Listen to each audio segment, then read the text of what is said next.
e a paz do Senhor Jesus. Quantos estão felizes? Pode dizer glória a Deus.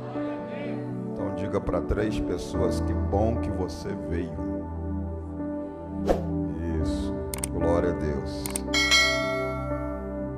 Muito bom estarmos hoje no templo, na casa de Deus.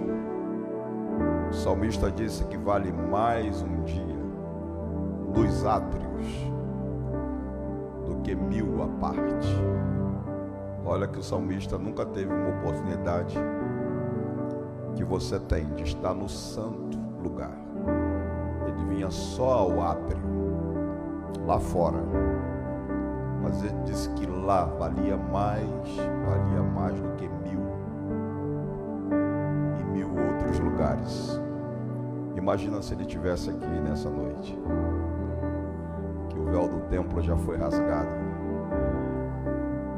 e está aberto até para você entrar no Santo dos Santos e adorar o nome do Senhor. Então aproveite isso, tire proveito disso. Abra sua Bíblia. Quero agradecer meu nobre, digníssimo amigo, pastor Alexandre Bernardino. É uma amizade, é uma aliança de amizade que nem o tempo, nem a distância dissolveu, né? Olha que ele ficou lá no Brasil, quantos anos? 17. Mas aliança não se quebra, e nem distância e nem tempo dissolve.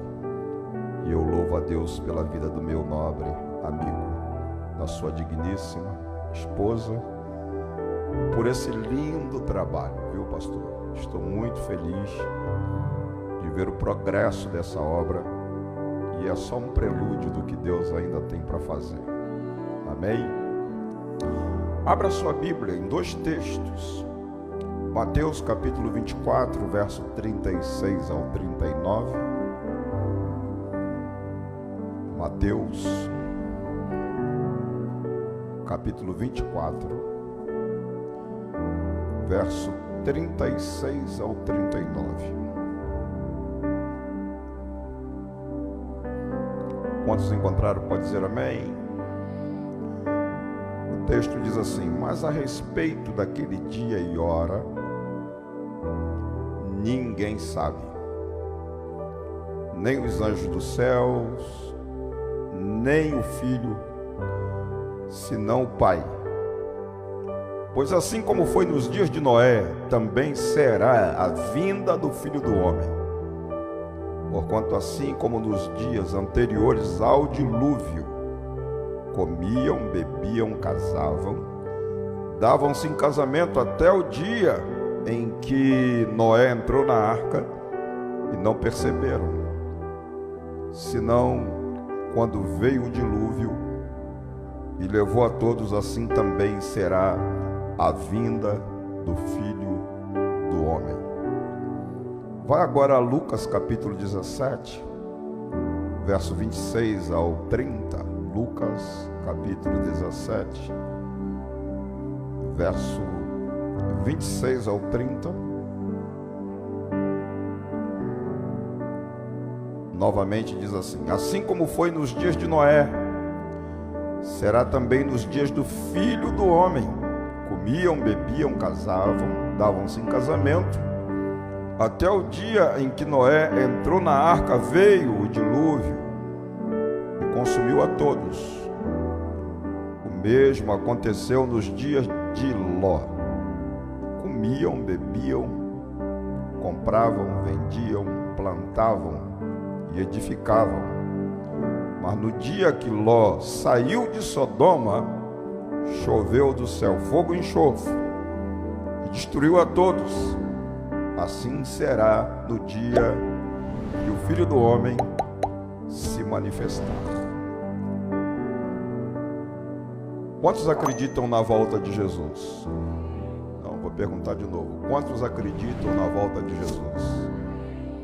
Diga comigo assim: eu creio que Jesus está voltando.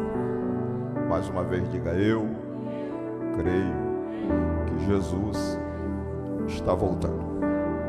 Tome seu assento.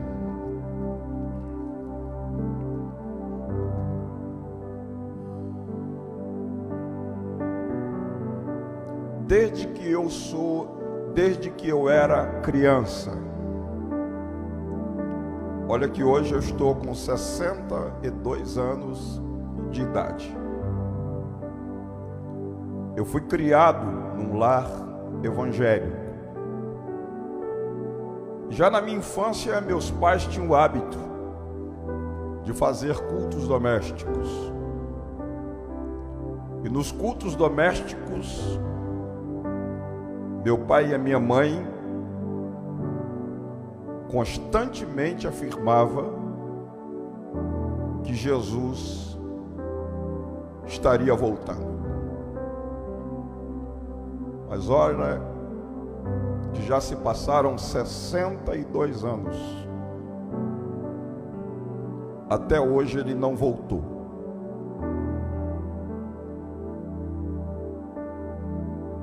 E diante desta aparente demora da vinda de Jesus,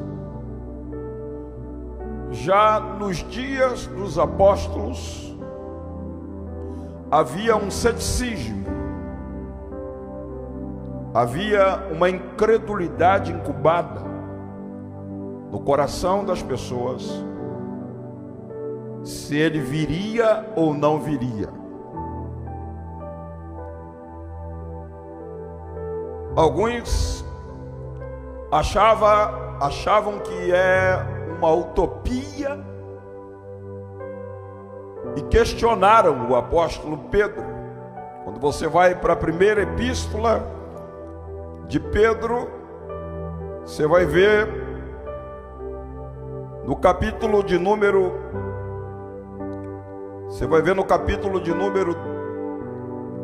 2 do livro de 1 Pedro, as pessoas questionando acerca da volta de Jesus. 2 Pedro, aliás, capítulo 3, verso 3 ao 10. Pedro disse assim: sabendo primeiro que nos últimos dias virão escarnecedores. Ele disse como é que esses escarnecedores iriam proceder. Ele disse qual era a postura comportamental desses escarnecedores. Ele disse: virão escarnecedores andando segundo as suas próprias consciência, interrogando, dizendo: onde está a promessa da sua vinda? Ele disse porque eles diriam o que disseram para ele: porque desde que os pais dormiram, todas as coisas permanecem como desde o princípio da criação. Ora, já se passaram mais de 2000 anos que Pedro escreveu essa epístola. Se eu estou com 62 anos e desde a minha infância ouvi falar que Jesus estaria voltando, e já se passaram, desde os dias que Pedro escreveu essa epístola, mais de 2000 anos, e já nos dias de Pedro, as pessoas encostaram ele na parede como apóstolo, líder da igreja, e perguntaram para ele: ô Pedro, vem cá, onde está a promessa da vinda de Jesus?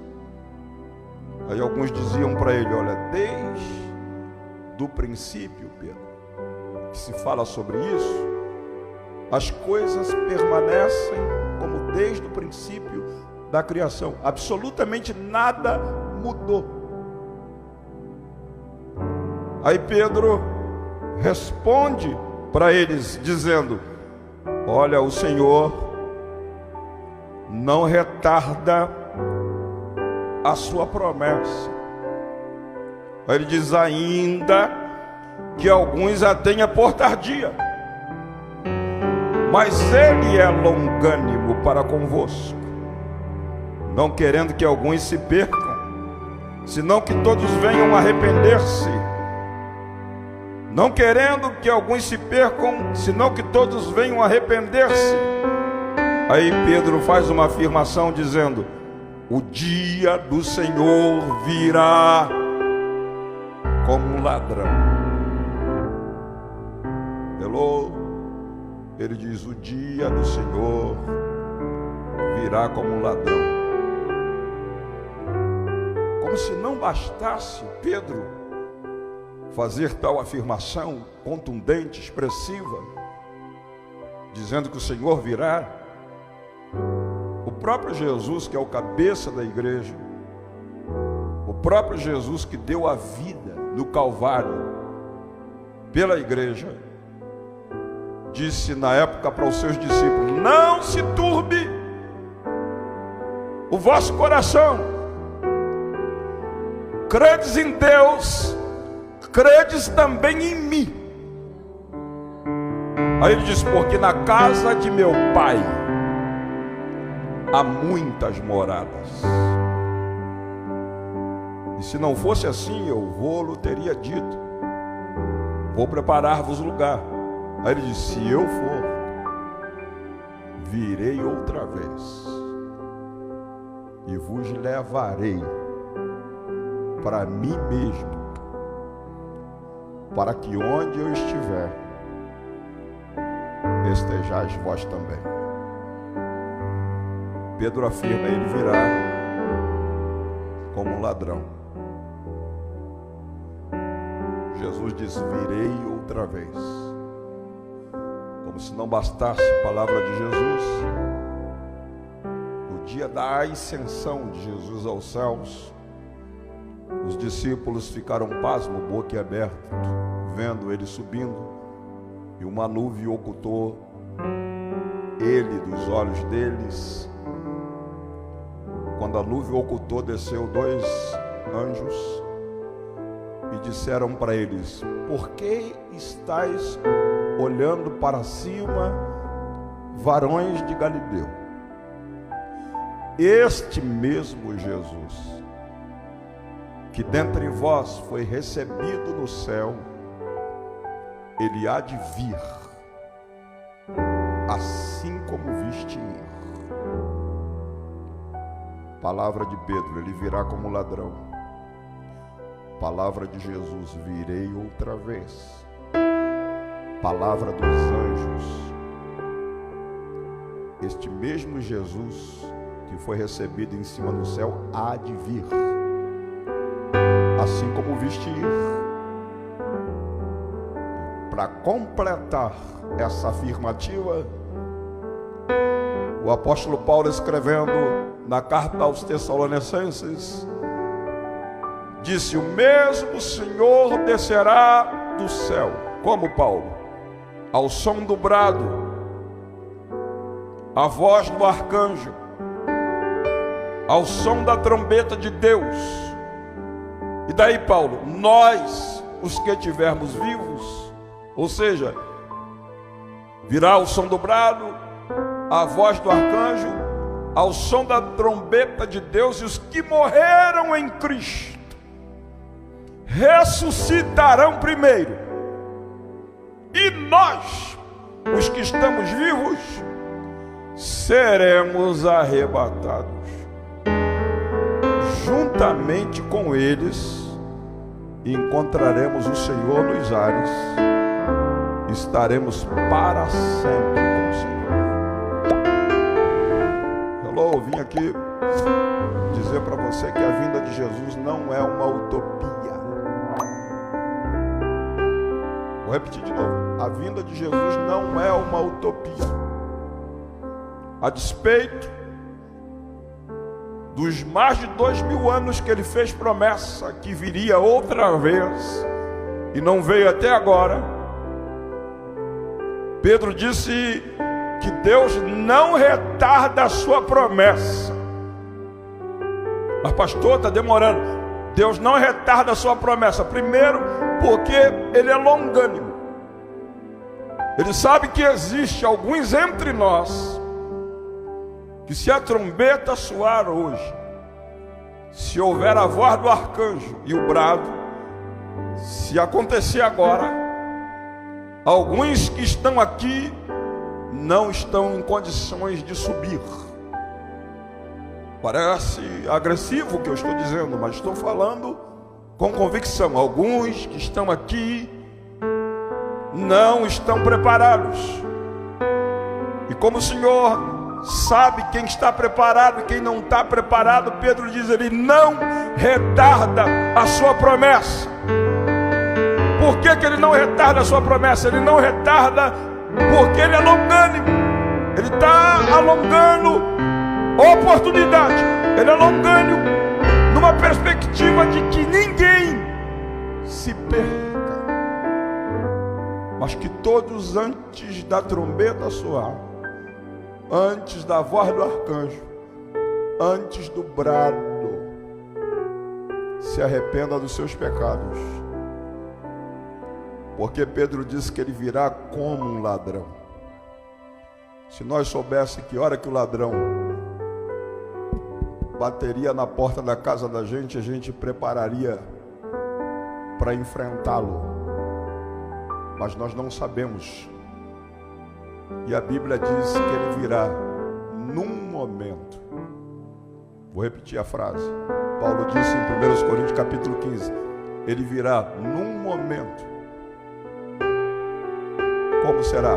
Num abrir e fechar de olhos. Alguém contou um abrir e fechar de olhos e descobriu que um abrir e fechar de olhos leva 17 milésimos de segundo. Estarão dois numa cama, um será tomado, outro será deixado. Estarão dois numa moinha, um será tomado, outro será deixado. Estarão dois no campo, um será tomado, outro será deixado. E simplesmente num abrir e fechar de olhos. Quando você piscar, se você não estiver preparado, alguém que está do seu lado está preparado, você só vai sentir a falta deste alguém do teu lado, porque a oportunidade está estendida agora. Não, vou repetir isso. A oportunidade está estendida agora. Só que aí a gente diz assim: pastor, alguém diz para mim assim: pastor, eu não tenho problema em crer na vinda de Jesus. Eu creio, pois ele afirmou que viria, os anjos confirmaram a sua vinda, os apóstolos confirmaram a sua vinda. Então eu não tenho problema de crer. O meu problema está relacionado com o que ele disse acerca da sua vinda. O que ele disse acerca da sua vinda? A respeito daquele dia e hora, ninguém no universo sabe. Quando ele disse isso, ele era homem. Ele era 100% homem, abdicou-se da sua divindade, estava exercendo seu ministério na Palestina. E como homem ele disse: ninguém sabe, nem os anjos e nem o Filho, mas unicamente o Pai. Aí eu pergunto, pastor Alexandre, se eu estivesse no Brasil hoje, ligasse para você e dissesse: pastor Alexandre, estou chegando em Boston, o senhor faça a gentileza de ir para o aeroporto de Boston e aguardar a minha chegada. Aí você: ô pastor Samuel, com todo prazer, eu vou lhe aguardar lá no aeroporto de Boston. Aí eu digo: pastor Alexandre, só que tem um problema. Me diga, pastor Samuel, qual é o problema? Aí eu digo: olha, eu não sei o dia que eu vou chegar em Boston, não sei a semana, não sei o mês, não sei o ano. Aí você vai dizer para mim: pastor Samuel, como é que eu vou te esperar? Eu não estou à sua disposição para ficar de plantão no aeroporto de Boston 24 horas por dia, sem saber que dia que o senhor vai chegar, sem saber a semana que o senhor vai chegar, sem saber o mês que o senhor vai chegar, o ano que o senhor vai chegar. Então o problema não é crer.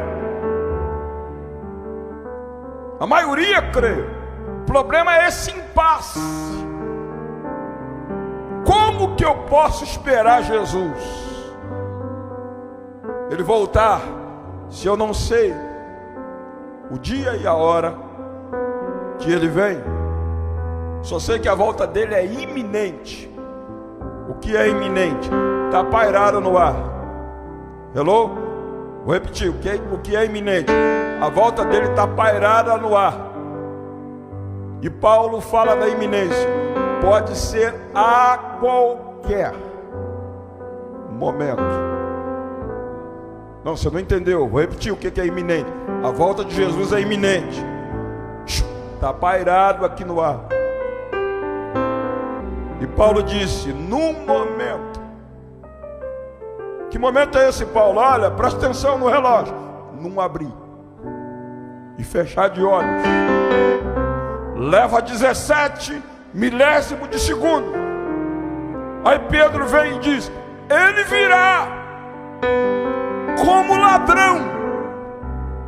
Aí ele diz: a respeito do dia e da hora, ninguém sabe, nem querubim, nem serafim, nem arcanjo, nem principado, nem potestade, nem o filho, mas unicamente o Pai sabe o dia e a hora. Aí você encosta a Jesus, ele é seu amigo, você diz assim: Senhor, como se eu sou amigo do pastor Alexandre, o pastor Alexandre diria para mim: pastor Samuel, que negócio é esse? Você está me dizendo que vai chegar em Boston, mas está dizendo que não sabe o dia e nem a hora? Como é que eu vou te esperar? Pastor, peraí, né? Isso é irracional. Aí Jesus: peraí, vocês não serão pegos de surpresa. Eu vou dar uma senha para vocês. E a senha tem 2 dígitos. O que eu disse? Eu vou dar uma senha para vocês. E a senha tem 2 dígitos. Qual é a senha, Senhor Jesus? Então me diga, porque eu preciso ter os dígitos dessa senha para eu não ser pego de surpresa. Então ele diz assim: mas a respeito daquele dia e hora, ninguém sabe, nem os anjos do céu, nem o Filho, senão o Pai. Pois assim como foi nos dias de... repetindo, assim como foi nos dias de Noé. Como foi nos dias de Noé? Comiam, bebiam, fazia mais o quê? Davam em casamento. E o texto diz até que Noé entrou na arca e a sociedade não percebeu. Aí Jesus diz assim: assim será a vinda do Filho do Homem. Esse é o primeiro dígito da senha. Qual é o primeiro dígito? Os dias de Noé. E qual o segundo dígito? Ele diz: o mesmo aconteceu nos dias de Ló. O que aconteceu nos dias de Ló? Comiam, bebiam, compravam, vendiam, plantavam e edificavam. Mas no dia que Ló saiu de Sodoma, choveu do céu fogo, enxofre, destruiu a todos. Assim será o dia que o Filho do Homem se manifestar. Quantos dígitos tem a senha? Repetindo, quantos dígitos tem a senha? 2. Quais são os dígitos da senha? Dias de Noé e dias de Ló. Aqui, preste atenção. Como foi nos dias de Noé, como foi nos dias de Ló. Capítulo 6 de Gênesis, está com a sua Bíblia aberta aí, por favor. Dá uma olhada no capítulo 6 de Gênesis, para a gente fazer um pequeno paralelo em relação aos dias de Noé. Capítulo 6, verso 1. Nós temos aí o primeiro paralelo dos dias de Noé. E aconteceu que os homens começaram, o que aconteceu? Os homens começaram o quê? Se multiplicar sobre a face da terra. O que isso tem a ver com os nossos dias? Crescimento demográfico. Hello, o que eu disse? Crescimento demográfico. Nos dias de Noé, os homens começaram a multiplicar-se, não somar, multiplicar-se sobre a face da terra. E hoje, estamos indo para casa de 8 bilhões de habitantes em cima dessa terra, embaixo desses céus. Primeiro paralelo, assim como foi nos dias de Noé. Segundo paralelo, olha no mesmo capítulo 6, você vai ver no verso de número 2, diz o texto que aconteceu, verso 1 e 2 diz: aconteceu que como os homens começaram a multiplicar-se sobre a face da terra, lhe nasceram o quê? Filhas. Viram os filhos de Deus que a filha dos homens eram formosas e tomaram para si mulheres de todas que escolheram. Duas linhagens aqui. A linhagem de Caim, representada na filha dos homens, e a linhagem de Sete, representado nos filhos dos homens. E o que aconteceu com essas duas linhagens? A linhagem de Sete era uma linhagem piedosa. A linhagem de Sete era uma linhagem abnegada, uma linhagem santa, uma linhagem que invocava o nome do Senhor e tinha temor de Deus. A linhagem de Caim era uma linhagem ímpia, era uma linhagem que ignorava Deus, que não tinha temor de Deus. E o que aconteceu com essas duas linhagens? Mistura das duas linhagens. Linhagem piedosa de Sete, linhagem ímpia de Caim, se misturaram. Os filhos dos homens viram que os filhos de Deus viram que as filhas dos homens eram formosas e tomaram para si, contraíram matrimônio, e houve uma mistura de duas linhagens, uma piedosa, abnegada, e uma ímpia. E qual é o paralelo disso nos dias de hoje? A Bíblia diz: não ajunteis com jugo desigual, porque não há comunhão entre Cristo e Belial. Não há comunhão entre a justiça e a injustiça. E a Bíblia diz: bem-aventurado o homem que não anda segundo o conselho dos ímpios, nem se assenta na roda dos escarnecedores, e nem anda nos seus caminhos. Antes tem o prazer na lei do Senhor, e na sua lei medita de dia e de noite. Não dá para ficar em cima do muro, agradando gregos e troianos. Ou você é, ou você não é. Vou repetir, ou você é ou você não é. Deus não aceita mistura. E essa mistura está se generalizando nesse contexto nosso de vida cristã. Em alguns lugares você não sabe mais quem é quem. O povo perdeu a identidade de servos de Deus por causa da mistura. Primeiro, nos dias de Noé, crescimento demográfico. Segundo, nos dias de Noé, mistura de crente com não crente.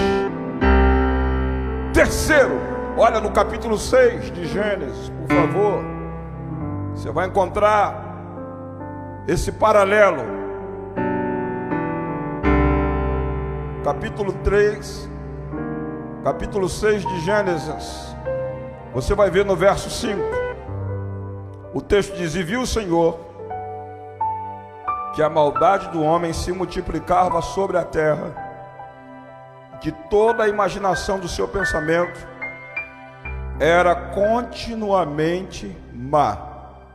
Agora vá ao verso 3 do capítulo 6, vai dizer assim: então disse o Senhor, não contenderá o meu espírito para sempre com o homem, porque ele também é carne, porém os seus dias são 120 anos.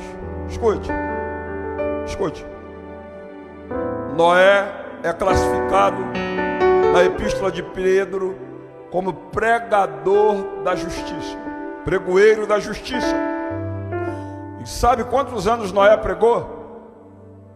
120 anos. Noé foi pregoeiro da justiça. E naquela sociedade que Noé pregava a justiça, o Espírito Santo se manifestou no seio daquela sociedade com a missão tríplice que ele tem hoje, de convencer naquela época o homem do pecado, da justiça e do juízo. E quando o Espírito Santo chegava para convencer aquela sociedade através da pregação de Noé, aí aconteceu resistência ao Espírito Santo. O que eu disse? Resistência ao Espírito Santo. Uma resistência tão abrupta, uma resistência tão grotesca, que aquela sociedade não apenas o resistia, mas batia a boca com ele.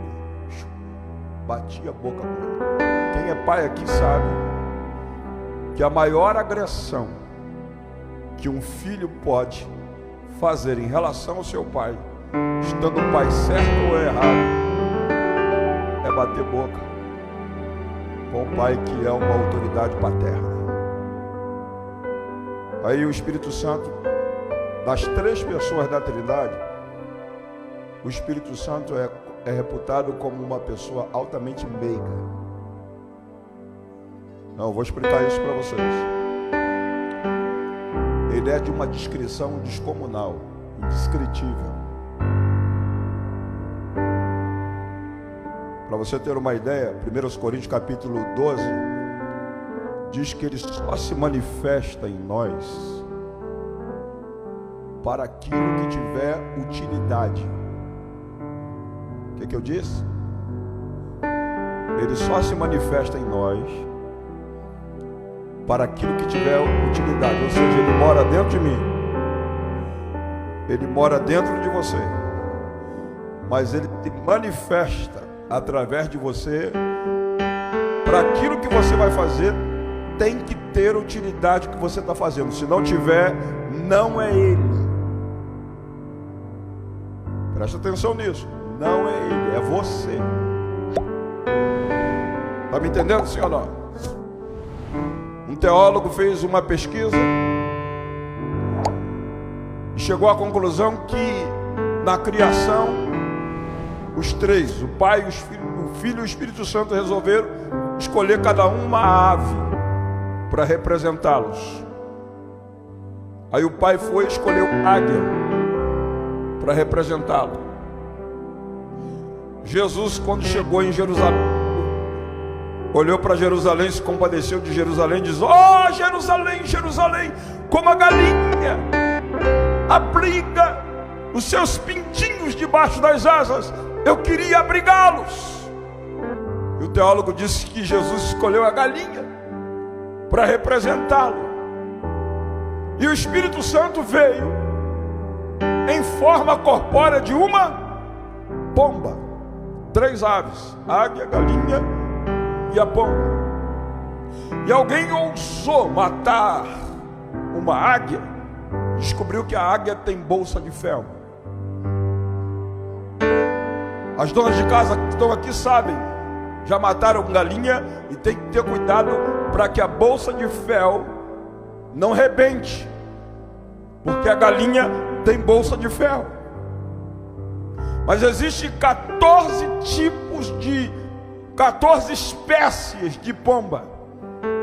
A espécie de pomba que desceu sobre João no dia do batismo, aquela pomba não tem bolsa de fel. O que significa isso?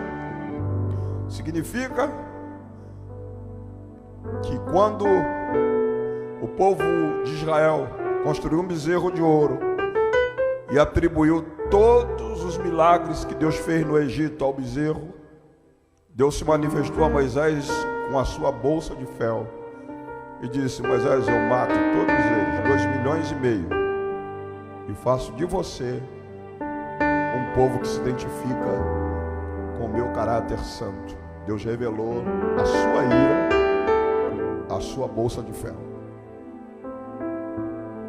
Quando Jesus chegou no templo e viu que os cambistas estavam fazendo da sua casa a casa de negócio, ele virou as mesas, pegou um chicote, expulsou todos eles, retratando também a sua bolsa de fel através da sua ira com aquele ato.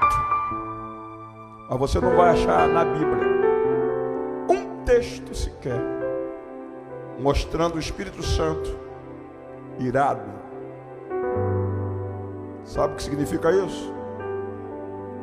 Significa que Jesus disse assim: vocês podem pecar contra o Pai, vocês têm perdão.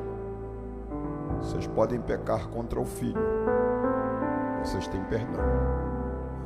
Mas se pecarem contra o Espírito Santo, vocês não terão perdão nem nesse século e nem no século vindouro. Porque o Espírito Santo não se autodefende. Deixa eu repetir isso. O Espírito Santo não se autodefende. Ele disse: eu não vim para atrair glória para mim. Eu vim para pegar a glória que vem, dar toda para Jesus. De maneira que ele é altamente discreto. O Espírito Santo é altamente elegante. O Espírito Santo é altamente fino, de uma ética incomum, a ponto do texto dizer assim: quando ouvirdes a voz do Espírito Santo, não endureçais o vosso coração.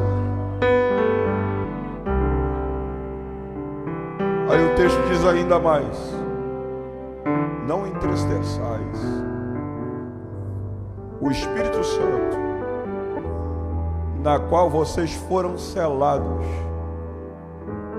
Vocês não veem, mas na testa de vocês tem um selo invisível.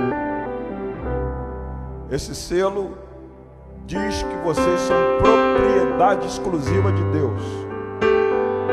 E só o Espírito Santo foi quem colocou esse selo em nós. Diz: não entristeçais o Espírito Santo, no qual vocês foram selados. Para que esse selo? Para o dia da redenção.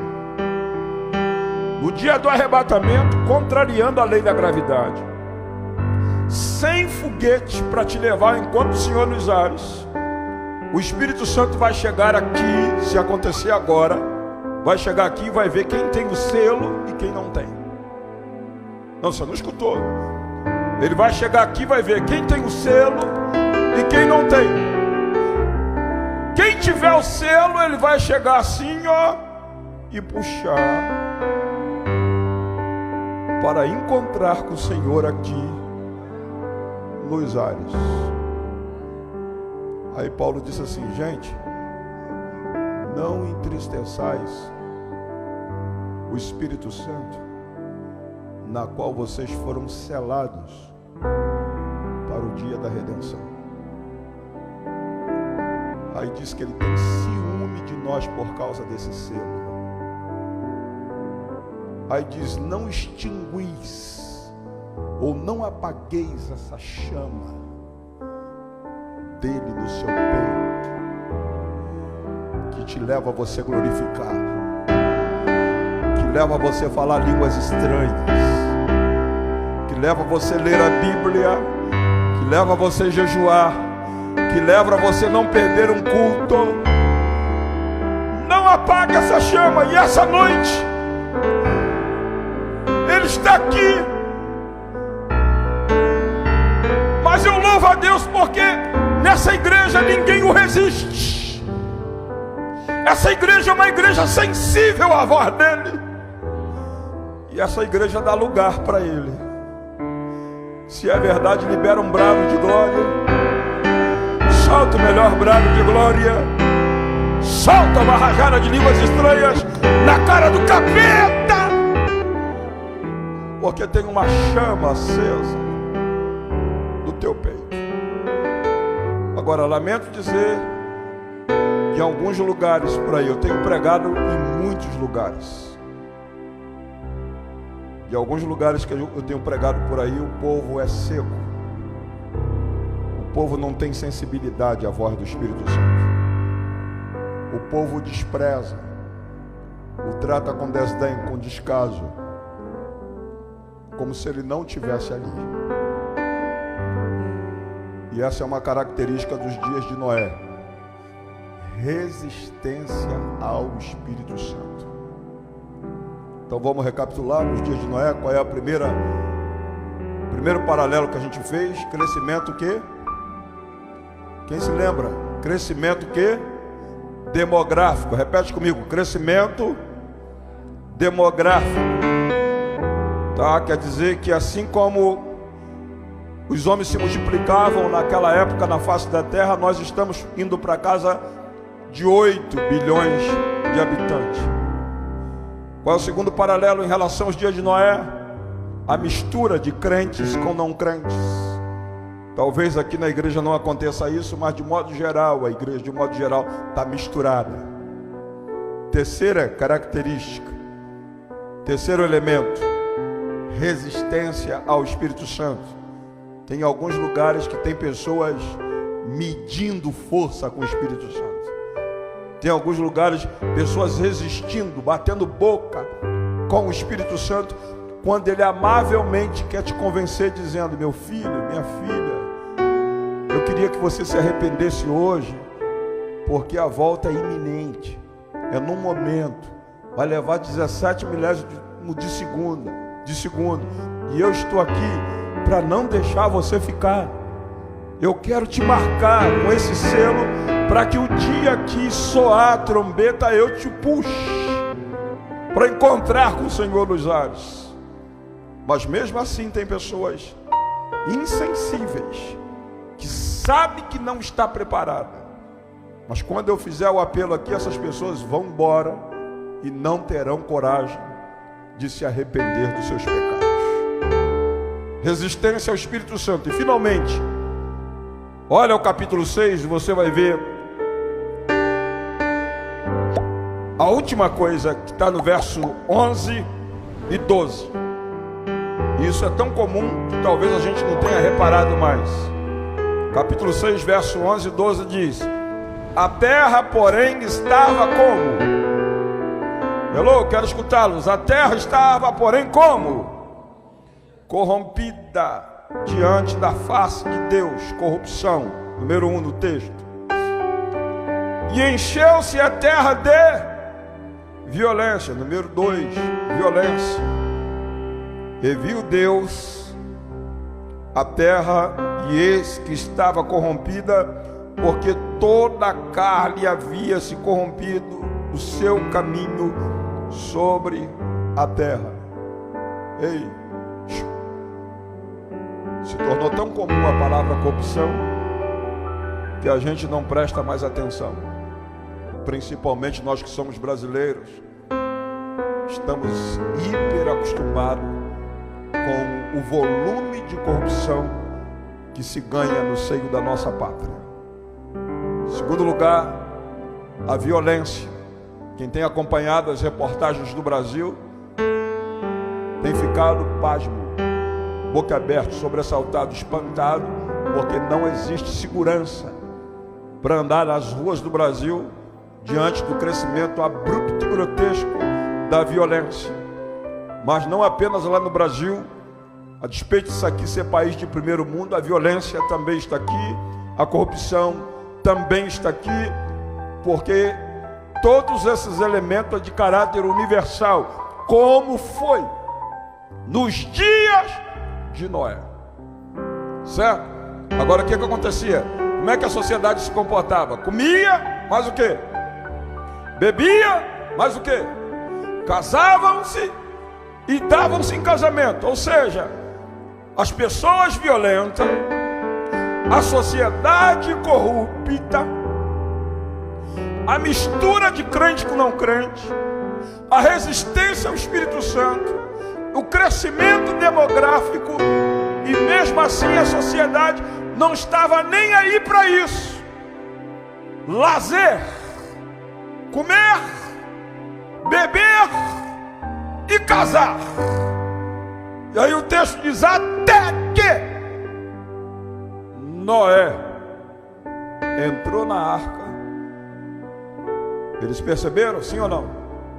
Eles não perceberam, porque estarão embriagados por esse estilo de vida. E paz, meus senhores, que no meio da igreja já tem pessoas ignorando a oportunidade de estar na presença de Deus, para estar impregnada de compromisso, de lazer, comer, beber e casar. Tem festa, estou lá. Tem culto, não estou. Tem oração, não estou. Tudo isso nós estamos vendo com os nossos próprios olhos. Finalmente, assim, quais são as duas senhas? Quais são os dois dígitos? Dias de Noé e dias de Ló. Nós já vimos os dias de Noé. Agora vamos dar uma olhada nos dias de Ló. Volta ao texto, capítulo 17 de Lucas. Queria que você prestasse atenção nesse texto, porque tem algo hiper importante no texto. Capítulo 17, verso 26 ao 30 de Lucas diz assim: o mesmo, hello, você está junto comigo? O mesmo aconteceu nos dias de... Não. O mesmo aconteceu nos dias de Ló. O que aconteceu nos dias de Ló? Comiam, bebiam, faziam mais o quê? Não, você está com o texto errado. Vou repetir. O mesmo aconteceu nos dias de Ló. Comiam, bebiam, faziam mais o quê? Compravam, vendiam, plantavam e edificavam. Mas no dia que Ló saiu de Sodoma, choveu do céu fogo e enxofre e destruiu a todos. Assim será o dia em que o Filho do Homem se manifestar. Preste atenção numa coisa: os pregadores, os profetas da catástrofe estão na internet, nas nossas redes sociais. Aparece sempre alguém dizendo que teve uma revelação E o conteúdo da revelação é catástrofe. É coisa ruim. Aproveitaram a pandemia para injetar pânico e medo no coração das pessoas em nome de Deus. Mas nós não andamos baseado nessas revelações místicas alienadas da palavra de Deus. Nós andamos de acordo com a palavra de Deus, que é a nossa regra de fé e prática. E a palavra de Deus contraria isso. Olha a característica da sociedade nos dias de Noé: comiam, bebiam, casavam e davam em casamento. Eu pergunto para vocês: quem come, bebe e casa, está passando necessidade, sim ou não? Hã? Não. Isso significa que quando Jesus voltar, essa terra vai estar impregnada de prosperidade. Hello, você entendeu? Os profetas da catástrofe estão dizendo que vem um monte de coisa ruim por aí. E aproveitaram a pandemia para passar essa mensagem para nós. Mas Jesus disse assim: olha, a respeito do dia e da hora, ninguém sabe. Não vou deixar vocês alienados do dia da minha volta. Vou dar para vocês uma senha com 2 dígitos. E vocês, em vez de prestarem atenção nessas mensagens dos profetas da catástrofe, vocês prestem atenção nos dígitos da senha que eu vou deixar para vocês. Como foi nos dias de Noé. Ou seja, vai ser a mesma coisa nos nossos dias. Vão comer, mas o que? Vão beber e vão casar e dar em casamento. E não vão perceber o arrebatamento da igreja, porque eles estarão bem financeiramente falando. E é tão verdade que você vai para os dias de Ló. Repete aí o que aconteceu nos dias de Ló. O que aconteceu nos dias de Ló? Comiam, bebiam. Veja só que comida e bebida não faltam. Comiam, bebiam, faziam mais o quê? Comprava. Tem crise financeira aí? Compravam mais o quê? Vendiam. Vendia. Aquecimento do mercado imobiliário. Investimento. Bebiam, comiam, faziam mais o quê? Compravam, vendiam, faziam mais o quê? Plantavam e edificavam. Significa que essa estrutura de agricultura vai dar suporte, não vai faltar comida. Não tem para profeta de catástrofe. Só que aqui está um perigo para nós. Qual é o perigo, pastor Samuel? Crescimento do materialismo. Vender e comprar. Plantar, edificar, construções. E não é que tem gente que já está embriagado com essa prosperidade material. E Jesus disse: aonde tiver o vosso tesouro, aí vai estar o quê? O seu coração. Não ajunteis tesouro na terra, porque a traça, a ferrugem e tudo se consome. Você não precisa ficar com essa paranoia de trabalhar 80 horas por semana. Vou repetir de novo. Você não precisa ficar com essa paranoia.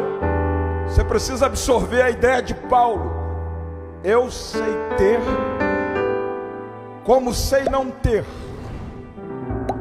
Por que ele disse isso? Sei ter, como sei não ter. Porque aquilo que você fica se matando para ter aqui na terra, lá no céu, ouro, vai ser o chão da sua casa.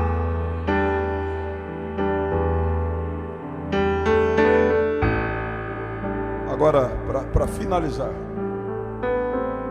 repete de novo o texto aí. Comiam, bebiam, vendiam, mas o que? Plantavam e edificavam. Vocês já sabem o casamento aí? Nos dias de Ló? Essa instituição está ameaçada. A tendência da instituição chamada casamento, a tendência da instituição chamada família é se dissolver nesses dias que precedem o arrebatamento da igreja. Nos dias de Noé ainda havia casamento, casavam-se e davam casamento, mas nos dias de Ló já não havia mais casamento. Por quê? Porque o que predominou em Sodoma e Gomorra foi a homossexualidade. Para vocês terem uma ideia, o texto fala que quando os anjos chegaram na casa de Ló para tirá-lo com a família, dizendo para eles: escapem por sua vida, Ló disse: passa a noite conosco. E eles entraram para passar a noite na casa de Ló. E o texto diz que a casa de Ló ficou cercada. Escute o que diz o texto. A casa ficou cercada por jovens e velhos. O que eu quero dizer? Jovens e velhos diziam: Ló, tira esses homens daí de dentro da casa da sua casa, traz para fora, porque nós queremos ter relações sexuais com eles.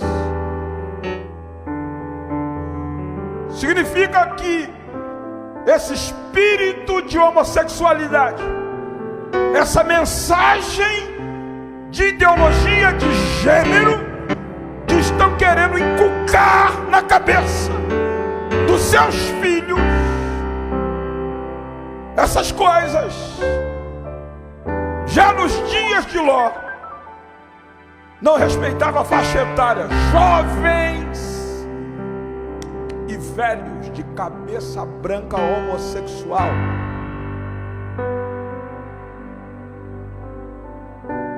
Não se espante, gente. Daqui para frente é o que vocês vão ver no dia a dia. Porque quem falou não foi Paulo, quem falou não foi Pedro nem Tiago, foi Jesus. Assim como foi nos dias de Ló. Quais as características dos dias de Ló? Materialismo, número 1. Quais as características dos dias de Ló? Homossexualidade. E a dissolução da instituição chamada casamento, família. Você que é casada, você que é casado, você que tem família, abraça a sua família, proteja a sua família,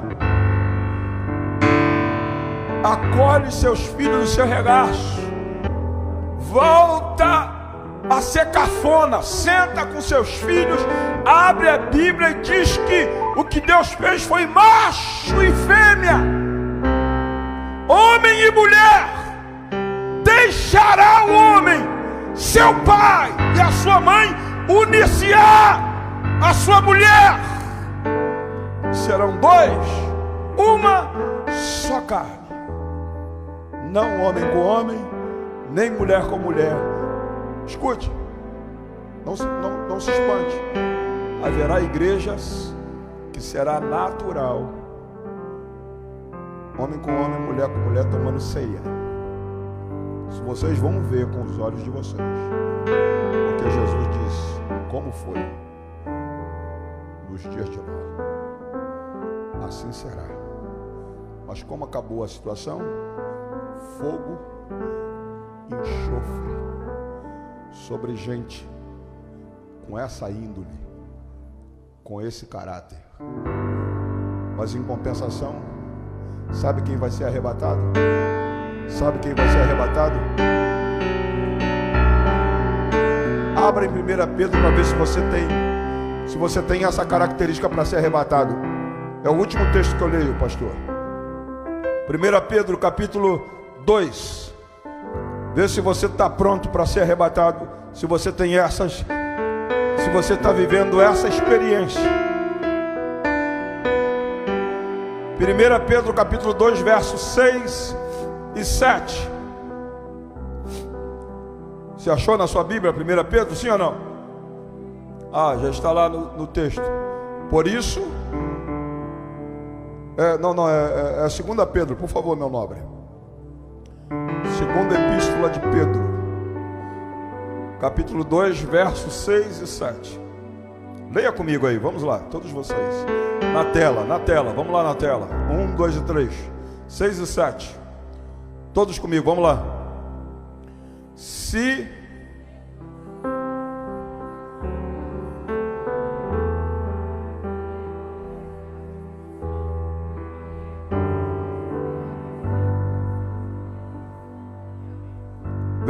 o outro verso, isso, lê, todos juntos.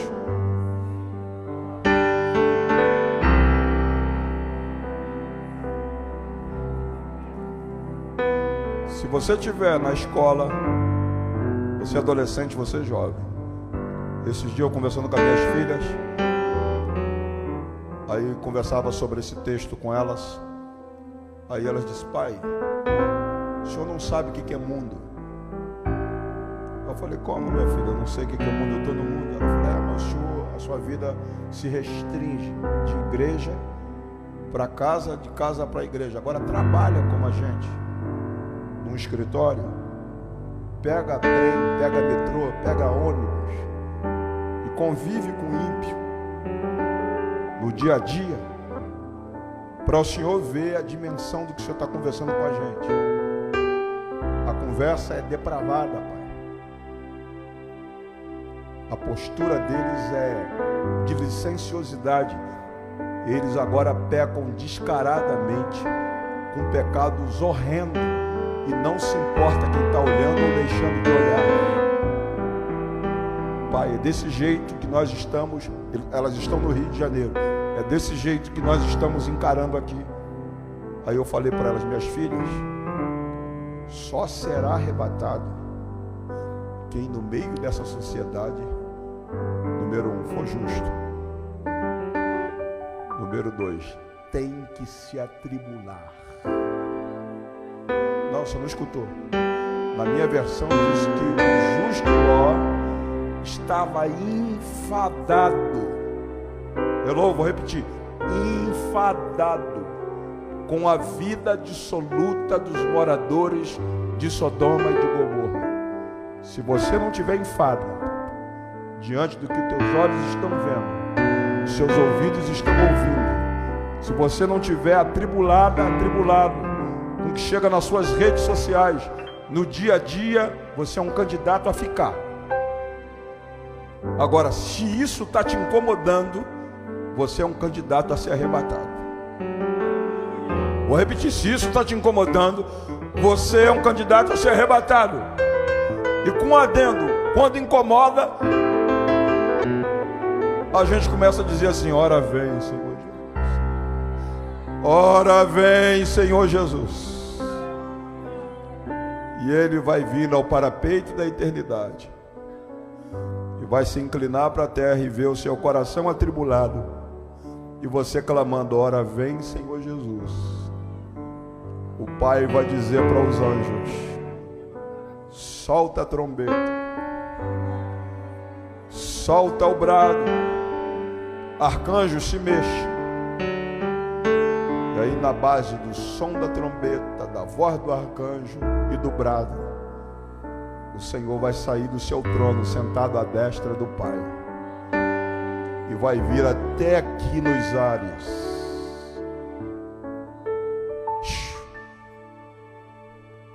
O mundo não vai ver. Por isso que o texto diz: Noé entrou na arca e eles não